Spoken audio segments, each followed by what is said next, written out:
में एडिट में मार देंगे। झाला सर। चलो, हेलो फ्रेंड्स, हाय। तो हम लोग अभी आज अपना नया टॉपिक ले रहे हैं जिसका नाम है क्वाड्रेटिक इक्वेशन। तो इस क्वाड्रेटिक इक्वेशन चैप्टर में हमारा जो बेसिक होता है वो हमारे 7th, 8th और 9th यहाँ के बेसिक से ही क्वाड्रेटिक इक्वेशन चैप्टर बन रहा है। जैसे हमारा क्वाड्रेटिक इक्वेशन चैप्टर में सबसे पहला बेसिक आता है algebraic term.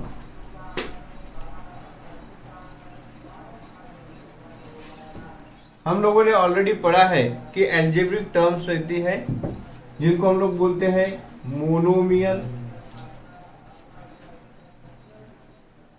Binomial, trinomial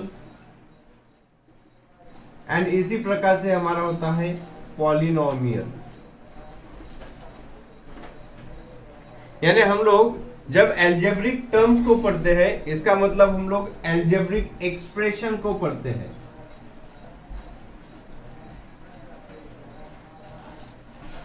monomial, binomial, trinomial, and whenever we got the value of any expression, अगर इस एक्सप्रेशन की कोई वैल्यू है तो हम लोग उसको क्या बोलते हैं, इक्वेशन। लाइक जैसे अभी हम लोगों ने कुछ एल्जेब्रिक आइडेंटिटीज भी पढ़े हैं। इसके पहले कौन कौन से आइडेंटिटीज पढ़ रहे हैं हम लोगों ने,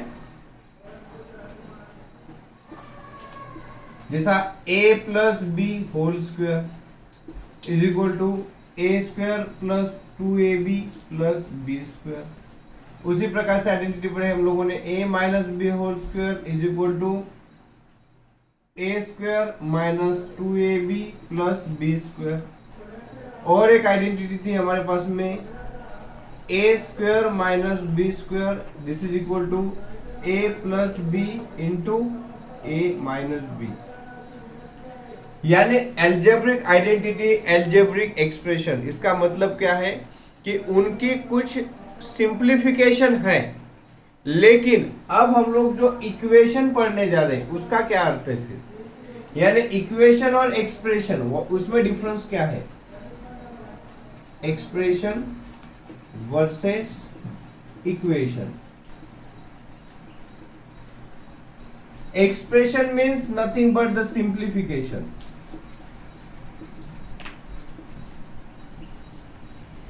of statement in mathematical form। जब मैथ्स के फॉर्म में हम किसी चीज को लिख रहे, एक्सप्रेस कर रहे हैं, that is called as the expression. लेकिन किसी एक्सप्रेशन की कोई कीमत होती है, वैल्यू होती है, then it is called as the equation. That means we can say equation as value of the given expression। बराबर है। यानी हम लोग सिंपली तरीके से ये बोल सकते हैं कि किसी भी इक्वेशन में दो तरीके होते हैं, एक left hand side and right hand side. अगर उसकी कुछ वैल्यू है, इज इक्वल टू का साइन आ गया, that means the equation. Is equal to का साइन आ गया तो अब इस इज इक्वल टू के साइन के ऊपर डिपेंड होता है कि वह गिवन इक्वेशन किस प्रकार से है। जैसे हम लोगों ने इसके पहले भी पढ़ा है, 8th क्लास में पढ़ा है, types of equations, types of algebraic equations. यानी टाइप्स ऑफ एल्जेब्रिक इक्वेशंस में पहला एक उसका टाइप आएगा लीनियर इक्वेशन,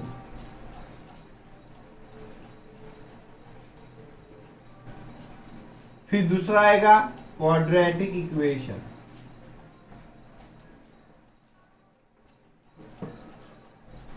तीसरा टाइप आएगा उसका क्यूबिक इक्वेशन। देखो यहां पे नाम भी आ गया इक्वेशन और साथ साथ क्या आ गया उसका, linear, quadratic, cubic. That means linear means any equation which is having the highest power as a 1। कोई भी इक्वेशन जैसे मैं यहाँ पे एग्जांपल के स्वरूप में लिख रहा हूँ 5x plus 3 is equal to 20। देखो x क्या है, वेरिएबल, ये 5 क्या होता है, कोएफिशिएंट। तो इस वेरिएबल का, इस दिए हुए इक्वेशन में वेरिएबल का पावर कितना है, highest power is 1। so degree of this given equation is 1, so therefore this is called as a linear equation is equal to this sign। फिर quadratic equation किसको कहेंगे, any equation with the degree 2, अगर degree 2 आती है तो उसको बोलते हैं quadratic equation। जैसा मैं एग्जांपल लिख रहा हूँ 2x square plus 5x plus 9 is equal to 27। यहाँ पे इस क्वेश्चन में हमारा वेरिएबल कौन सा आ रहा है, x, लेकिन उसकी डिग्री कितनी आ रही है, उस इक्वेशन की डिग्री, इसका हाईएस्ट पावर, हाईएस्ट पावर कितना आ रहा है, यहाँ पे 2, यहाँ पे 1, तो highest power is 2, so therefore the degree of the given equation is 2, so therefore this is called as the quadratic equation. And cubic equation का एग्जांपल कैसा रहेगा फिर, 7x cube plus 2x square plus 9x plus 8 is equal to 47। This is a type of equation in which the variable x is used। यहाँ पे x variable को use किया गया है, लेकिन किसी x वेरिएबल का पावर है 1, किसी x वेरिएबल का पावर है 2, लेकिन ऐसा भी एक वेरिएबल है जिसका पावर है 3। तो हम लोग इसका ज्यादा से ज्यादा पावर 3 होने की वजह से इस इक्वेशन को बोलेंगे क्यूबिक इक्वेशन। और हम लोग अभी अपने 10th क्लास में जो पढ़ रहे हैं वो पढ़ रहे हैं quadratic equation. That means quadratic equation means ऐसी इक्वेशन जिसमें वेरिएबल का ज्यादा से ज्यादा पावर क्या होना चाहिए, 2। अब आप लोगों को मैं बता देता हूं कि कभी भी इक्वेशन जब बनती है तो उसका एक फॉर्मेट होता है। इक्वेशन का पावर कितना भी रहे, इक्वेशन का पावर कितना भी रहे, उसका एक फॉर्मेट होता है कि हम लोग स्टैंडर्ड फॉर्म जिसको बोलते हैं,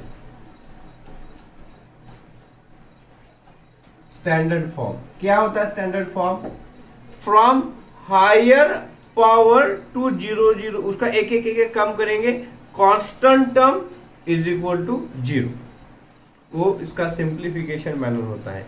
यानी अगर मैं किसी भी चीज का स्टैंडर्ड फॉर्म लिख रहा हूं तो इसको लिखना पड़ेगा x raise to the power n, ax raise to the power n, फिर b लिखूंगा x raise to the power n minus 1, फिर उसका लिखूंगा c x raise to the power n minus 2, फिर d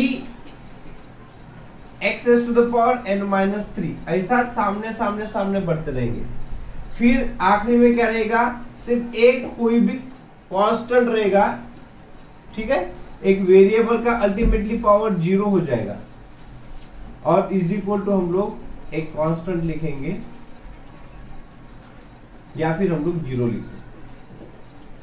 तो वैसे ही अगर मुझे निकालना है यहाँ पे the standard form of the quadratic equation, कैसे लिख सकते हैं फिर, स्टैंडर्ड और general form of quadratic equation, कैसे लिख सकते हैं इसको। फिर हम लोगों ने अभी पढ़ा है क्वाड्रेटिक इक्वेशन में हाईएस्ट पावर कितना होता है, 2, यानी पहली जो टर्म रहेगी उसका हाईएस्ट पावर कितना रहेगा, 2, यानी मैं लिख रहा हूं इसको ax raise to the power 2, ax square. फिर दूसरी टर्म जो रहेगी वो कैसे रहेगी, bx, क्योंकि उसका पावर कितना होना चाहिए, 1, पहले का पावर हो गया 2, दूसरे का पावर हो जाएगा 1, तो c नंबर की जो टर्म रहेगी उसका पावर कितना हो जाएगा, x का पावर 0 और इज इक्वल टू क्या हो जाएगा, 0। This is the general form. अब हम लोगों को यहाँ पे since we know that x raise to the power 0 is equal to 1, यानी इसी इक्वेशन को हम लोग कैसे लिख सकते हैं फिर, ax स्क्वायर प्लस bx, क्योंकि x raise to the power 1 है तो उसको 1 लिखने की कोई जरूरत नहीं होती है।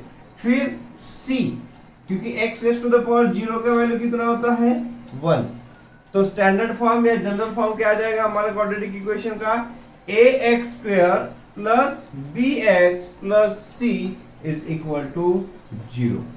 ओके, तो यहाँ पे हम लोग अभी जो क्वाड्रेटिक इक्वेशन पढ़ रहे थे उसके बारे में थोड़ा सा डिटेल पढ़ाई करते हैं। कैसा, एक क्वाड्रेटिक इक्वेशन दी गई है मेरे पास में, x square minus 4 is equal to 0। अब ये डिसाइड करना है कि ये क्वाड्रेटिक इक्वेशन है या नहीं है।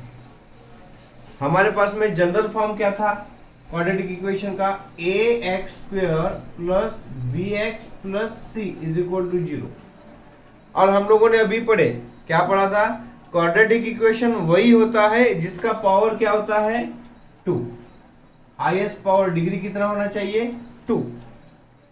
यानी अगर किसी क्वाड्रेटिक किसी इक्वेशन में डिग्री 2 है तो वह क्वाड्रेटिक इक्वेशन है, अगर डिग्री 2 नहीं है तो वह क्वाड्रेटिक इक्वेशन नहीं है। दैट मीन्स हेयर यहाँ पे कंडीशन रहनी चाहिए कि a should not be equal to 0, a की वैल्यू 0 नहीं होनी चाहिए, वहां लगे तो b की वैल्यू 0 रहे या c की वैल्यू 0 रहे। यानी जैसा पहला क्वेश्चन है, पहला क्वेश्चन क्या है, x square minus 4 is equal to 0। तो इस कंडीशन में मुझे बताओ कि यहाँ पे इस क्वेश्चन में x की पावर 2 है, that means this is the quadratic equation. Now can we convert this equation into the general form. ये स्क्वायर वाली टर्म को पहले लिख सकते हैं एक्स स्क्वायर। अब यहाँ पे b वाली टर्म है क्या, x वाली टर्म है क्या, नहीं, इसलिए मैं यहाँ पे क्या लिखूंगा 0x। यहाँ पे इसके सामने कुछ नहीं, इसका मतलब कोएफिशिएंट कितना होता है 1, और ये कांस्टेंट टर्म है जहाँ पे x नहीं है, ये कितनी है यहाँ पे negative plus negative 4 plus negative 4 is equal to 0, right. So therefore यहाँ पे a की वैल्यू कितनी है हमारी, कंपेयर करेंगे तो जनरल फॉर्म के साथ में a की वैल्यू है 1, b की वैल्यू कितनी है 0, c की वैल्यू कितनी है नेगेटिव 4। ये क्वाड्रेटिक इक्वेशन है बिकॉज यहाँ पे x पावर के वेरिएबल का पावर कितना है 2 है। Now second equation, y square is equal to 2y minus 7। Yes, this is also a quadratic equation, but कब है, उसका सिंप्लीफिकेशन होना चाहिए। राइट साइड में 0, बाकी सभी टर्म्स किधर साइड में आ जाएंगे, लेफ्ट हैंड साइड में आ जाएंगे। यानी हम लोग इसको सिंप्लीफाई करते हैं, कैसे सिंप्लीफाई करते हैं देखो, y square is equal to 2y minus 7। तो y स्क्वायर जिधर है वो उसको वहीं पे रहने दो, ये सभी टर्म्स को लेफ्ट हैंड साइड में कन्वर्ट करो। So positive 2y will convert as a y square minus 2y and negative 7 will convert as a positive 7 is equal to 0। इसको बोलते हैं ट्रांसपोजिशन। यहाँ पे क्या हो गया, पूरे टर्म्स का राइट हैंड साइड से ट्रांसपोजिशन हो गया लेफ्ट हैंड साइड। तो यहाँ पे जनरल फॉर्म क्या आ गया बेटा, फिर y square minus 2y plus 7 is equal to 0। अब ऑलरेडी इसके आगे कुछ नहीं, यानी इसका कोएफिशिएंट कितना है 1, यानी a की वैल्यू कितनी है यहाँ पे 1, b की वैल्यू कितनी है नेगेटिव 2 और c की वैल्यू कितनी है 7। वैसे ही अभी यहाँ पे हमारे पास में थर्ड क्वेश्चन है, x square plus 2x is equal to 0। अब क्या हम लोग इसको भी स्टैंडर्ड फॉर्म में कर सकते हैं, yes, x square plus 2x plus 0 is equal to 0। यानी यहाँ पे a की वैल्यू कितनी है 1, b की वैल्यू कितनी है 2 और c की वैल्यू कितनी है 0। दैट मीन्स यहाँ पे ये पता चलेगा कि कोई भी कंडीशन में क्वाड्रेटिक इक्वेशन तभी होता है जब उस x का पावर 2 रहेगा। दैट मीन्स किसी भी वेरिएबल का पावर 2 है तभी वो इक्वेशन क्वाड्रेटिक इक्वेशन है। और अगर x का पावर 2 वाली टर्म नहीं है, दैट मीन्स अगर a की वैल्यू 0 है, क्योंकि 0 से किसी भी नंबर को मल्टीप्लाई करते तो 0 होता है, तो भी वह क्वाड्रेटिक इक्वेशन नहीं है। क्वेश्चन है मेरे पास में, decide which of the following are quadratic equations, यानी हमारे पास में कुछ इक्वेशंस दिए गए हैं, उन इक्वेशंस में से कौन कौन सी इक्वेशन क्वाड्रेटिक इक्वेशन है ये हमको डिसाइड करना है। और हमारे पास में ऑलरेडी पता है, अगर किसी वेरिएबल का हाईएस्ट पावर कितना है 2, हाईएस्ट पावर बोले तो उसी को डिग्री कहते हैं, ठीक है। तो पहला एग्जांपल है हमारे पास में, the first example is 3x² minus 5x plus 3 is equal to 0। हम लोगों को जो इक्वेशन दी गई है, by observing the given equation can we decide, क्या हम लोग ये तय कर सकते हैं क्या कि यह क्वाड्रेटिक इक्वेशन है या नहीं है। तो डिसाइड करते समय हमको पहले डिसाइड करना है कि वेरिएबल्स कितने हैं, वेरिएबल कौन सा है, यहाँ पे वेरिएबल कौन सा है x। तो यहाँ पे हम लोग इसका जो सॉल्यूशन करते समय क्या लिखेंगे, here in given equation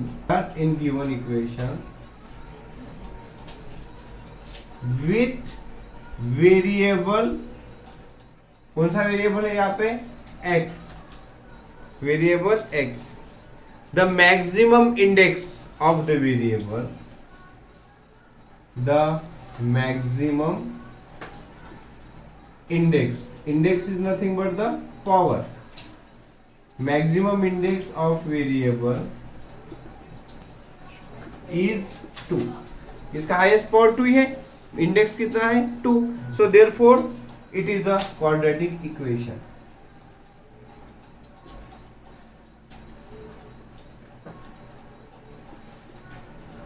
दो चीजें पता चल रही बेटा, अभी वेरिएबल कौन सा है पहले वो भी डिसाइड करना है, और वेरिएबल डिसाइड होने के बाद में उसका पावर कितना है, इंडेक्स कितना है वो डिसाइड करना है, मैक्सिमम इंडेक्स। क्योंकि कभी कभी क्या होता है, जनरल फॉर्म जैसे हम लोगों ने लिखे थे, क्या लिखे थे जनरल फॉर्म, इसका जनरल फॉर्म लिखे थे ax² plus bx plus c is equal to 0। यहाँ पे x is the variable, okay, and a b c are called the coefficients. सिर्फ वहां पे नंबर लिखने की जगह कुछ टर्म्स को ए बी सी से रिप्रेजेंट किया गया है, ओके। वैसे हम लोगों को वेरिएबल भी ढूंढना है, कितने वेरिएबल्स है। Now let us take the second example. The second example is 9y² plus 5 is equal to 0। अब यहां पे इस इक्वेशन में क्या दिया गया है, हियर इन द इक्वेशन, इसका भी कैसे लिख सकते हैं हम लोग, here in given equation with variable, variable कौन सा है यहाँ पे y, with variable y, the maximum index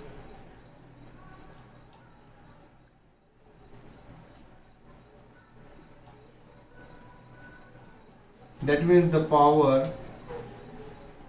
of variable is 2, है ना, इसका पावर 2, y का मैक्सिमम पावर कितना है 2, therefore we can say that it is a quadratic equation। इस क्वेश्चन में भी, पहले क्वेश्चन में भी हाईएस्ट पावर x का था 2, इंडेक्स 2 था, इसका भी इंडेक्स था 2, दोनों भी क्वाड्रेटिक इक्वेशन आ गए हैं। अभी थर्ड क्वेश्चन लेते हैं हम लोग। Third question, as m³ minus 5m² plus 4 is equal to 0। अब डिसाइड करो यहां पे इस क्वेश्चन में वेरिएबल कितने हैं, ओनली वन।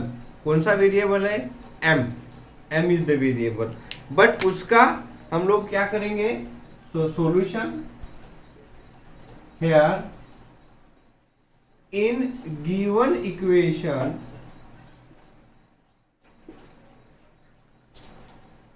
क्या है, गिवन इक्वेशन में m is the only variable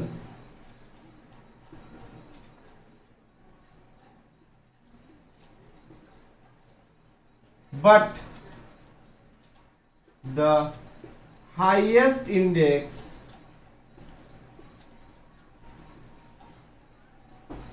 of variable is, कितना हाईएस्ट इंडेक्स इसका 3।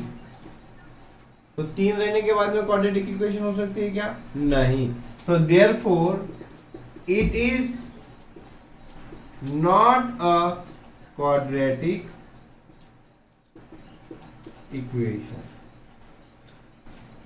ओके, नाउ लास्ट क्वेश्चन देखते हैं कि क्वाड्रेटिक इक्वेशन क्या होती है, फिर इसके बाद में हम लोग कल दूसरा टॉपिक देखेंगे क्वाड्रेटिक इक्वेशन के रूट्स कैसे देते हैं। तो last question for the quadratic equation is question number 4, l+2 into l-5 is equal to 0।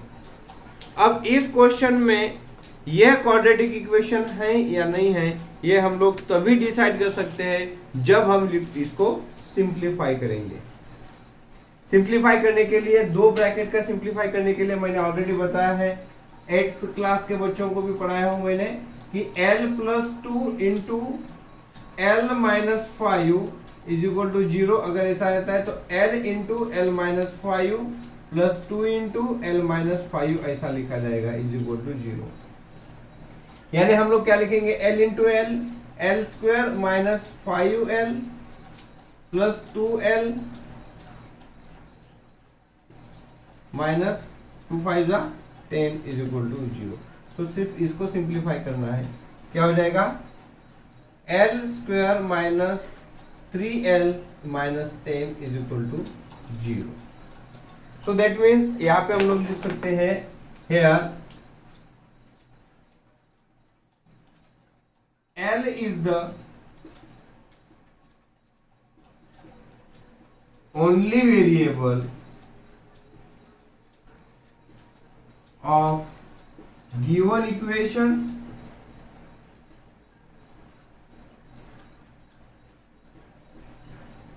having maximum index